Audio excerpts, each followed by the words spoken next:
Hello, and welcome to the third episode of the Chiswick Coffee Break. I'm Jeannie Shapiro from Think Jeannie, and today I'm really pleased to welcome Diane Chandler. Hello, Diane. Oh, hi, Jeannie. Thanks so much for having me here. It's lovely to be here. My pleasure. A little bit about Diane. Diane is a local author who has lived in Chiswick for over 20 years. Her first novel, The Road to Donetsk, won the People's Book Prize. She's recently published her third, Only Human, which is set in Chiswick, and I've read, which I really enjoyed. And Diane also co-runs writing classes online with her publisher, Stephanie Zia. And she hosts the Chiswickbuzz online book club, which is set up during the lockdown and is still thriving. And welcome, Diane. Thanks again for coming along. Let's start off with your courses.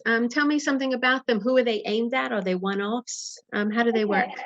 Sure. So creative writing classes we set up about 4 years ago, Stephanie and I, and we ran them around my kitchen table initially. And then when lockdown hit, we went online. And we have been able to reach so many more people. We have people from America joining us, from Dubai joining us, and we really enjoy them. And I think the writers do too. They're available for all levels. You know, we have a lot of beginners join us, and they've been terrified of the idea of actually doing a creative writing class because they feel they're going to have to read out and be, embarrassed by that. So we're very aware of that, and we work really hard to put them at their ease, and our focus really is on having fun and getting them to unleash their imagination. And we find that so many of the beginners that have come to us are just keep coming back for more and really thriving now.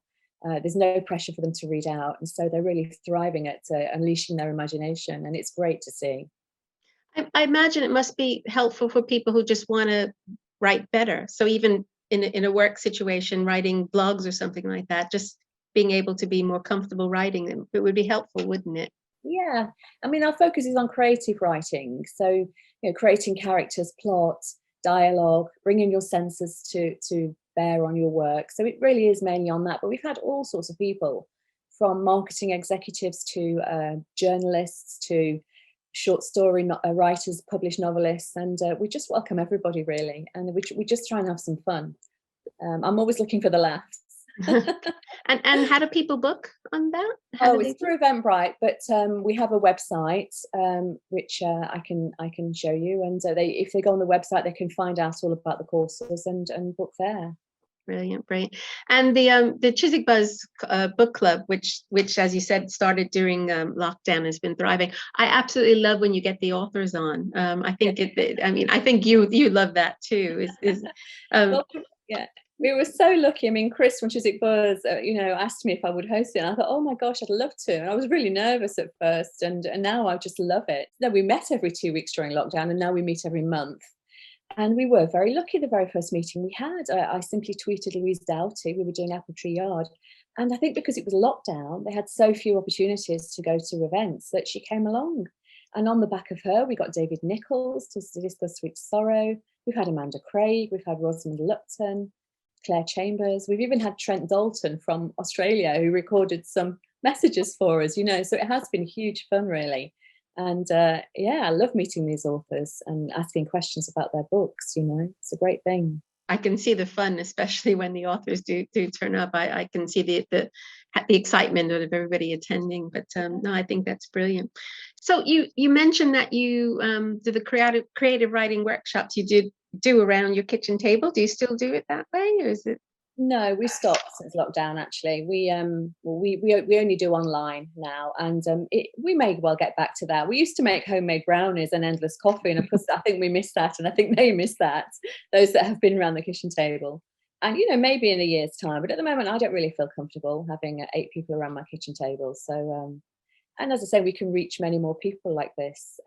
We have a lady from Seattle, another from Hawaii, another from Florida, another from Texas, and it's great. They're having coffee where we're on a glass of wine at 6 o'clock in the evening, so it's great fun. That's brilliant. And do you get support from the Chiswick community for that as well? Well, I mean, yes. I mean, the Chiswick locals and other kind of cultural and arty related organisations and individuals on social media are fantastic at promoting and spreading the word about them, and as we do for them as well, really. The Chiswick Book Festival, Torrin Douglas has been very, very helpful for us as well. So yes, I think I think it's great. We're getting more and more well known, I think, locally as well. So yeah. Yeah, and you use social media quite a bit to get out there, which is great. Yeah. I mean, I've only really recently come to Instagram, so we're building a following there. Twitter we have, and Facebook to a certain extent. And in fact, we're running a summer competition for authors, or any writer who's been on any one of our courses ever could enter it. And we've had 27 entries. Oh. So some of them from Chiswick, and many of them actually from locals who live in Chiswick. So we're looking forward to receiving the entries and judging them in due time. Oh, excellent. And Only Human, which was a great book. I really enjoyed it. So many recognizable places in Chiswick. What gave you the inspiration to base it around here? Well, thank you. I'm glad you enjoyed it. I started with a character, really. I wanted to write about a middle-aged woman who'd given up her work, her successful work, to bring her family up, as so many women do. And then, 16 years later, when she pops out the other end because the daughter's moving on, what's she supposed to do with the rest of her life? How do you go forwards? And I was very lucky because I had the passion of writing. And while Maddie was very young, I was already writing. So I'd found my passion. But I have so many friends, and I know so many women in Chiswick who are still searching for their passion. How am I going to, what's my goal for the rest of my life? And to set it in Chiswick was pretty obvious, really, for me, because it made the setting a lot easier to research, if you like. I go into all these coffee shops, these restaurants, I walk down the high road, and I just absorbed things I saw and included them in the book. And so, yeah, it's Chiswick through and through, I think. Fantastic. I really enjoyed it. Few questions about Chiswick. Do you have a favorite place you like to take a walk or a stroll?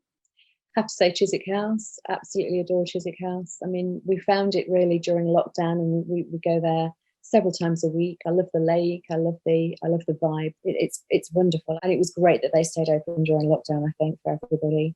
And in fact, a couple of weekends ago, I also went to the flower market, and for the first time I could get in because it's so busy.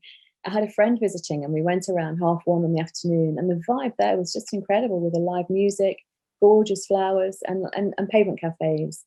So that will become another place to stroll, I think, every first Sunday of the month in Chiswick for me going forwards. Yeah, it's amazing Sundays are becoming the place on Chiswick High Road, because we have the Antiques Vintage Market as well on the second Sunday, and the cheese market, Chiswick, which was on the third Sunday. So yeah. I think Chiswick's becoming a real destination. I agree with you. The High Road and during the flower market, it's brilliant. Difficult question. Gonna pin you on this one. Do you have a favorite place to eat or have a drink in Chiswick? Oh, there's so many places, really. It's tricky to choose. I mean, I love High Road House. Some of my novels set there. I love the garden at Villa Geggiano. I mean, it's like a country garden on the high road.